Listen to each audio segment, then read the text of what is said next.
Folks, it ain't about that. It ain't about the guy who tries buying a clean car when you're dirty. It's not his fault. It's you should figure out how to be clean. You should figure out how to do a job that doesn't involve you walking in mud all day. And that's possible because somebody else has done it. And it doesn't mean, I don't buy the idea that, you know, the society the way it is right now, it has to be this way. Someone's always going to have to work at Burger King. Someone's always going to have to. I don't buy that. I think people are pretty fucking flexible. If you look at the broad spectrum of humans and human behavior from different cultures all over the world, it's pretty obvious to me that there's a lot of different ways that people can act. We don't have to have fast food workers.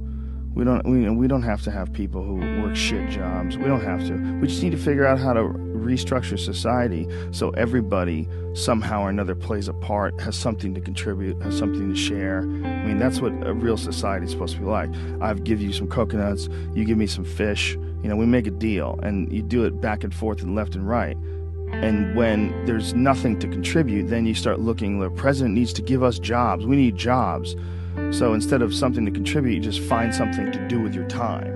And then it becomes about doing that more than it becomes about finding something to contribute. So society gets wrapped around becoming a part of a machine. Society, instead of becoming a bunch of individuals that are expressing themselves in unique ways, and everybody sort of borrows and shares and sells this and you sell that, and we all sort of figure out how we can contribute in a society, we got sidetracked and diverted into these boxes that they call companies and corporations, and we got stuck into these containers. They go cubicles or offices, and we got forced into this system. So our time, instead of it being invested in making pottery or fixing cars or doing something where you have a passion or you have some sort of a connection to, instead of that, you've sold your life to sit in a box and work for a machine, an uncaring machine that demands productivity. It doesn't understand you. It doesn't want to understand you. It has a bunch of very strict things in order to keep the humor at a minimum in the office, just in case one of you fuckheads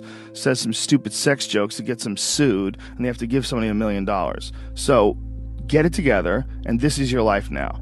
No natural behavior. Everybody's wearing clothes they don't want to wear. Everybody's showing up and doing something they don't want to do. They have no connection to. That's the problem with our society. And then what's the reward for all this stuff? Go home, get a big TV. Go home, you're going to get a shiny belt buckle. You're going to get a nice purse. You're going to wear shoes that you couldn't afford last week. You're going to get that dream car. And every week we're chasing down this new object. And every week we're trying to fill this hole in this sad shadow of a life that we've been left with after work. That you work 8 to whatever the hours a day plus commuting, and then you're like this. And that's your life. That's your real fucking life. All that other stuff is not your life anymore. All that other stuff is work. And most of us have committed to that. I know you've been there before, and I've been there before. And we understand that it's a trap because we got out of it. But for the people that are in it, a lot of times they don't even understand it's a trap. They just think it's a good job.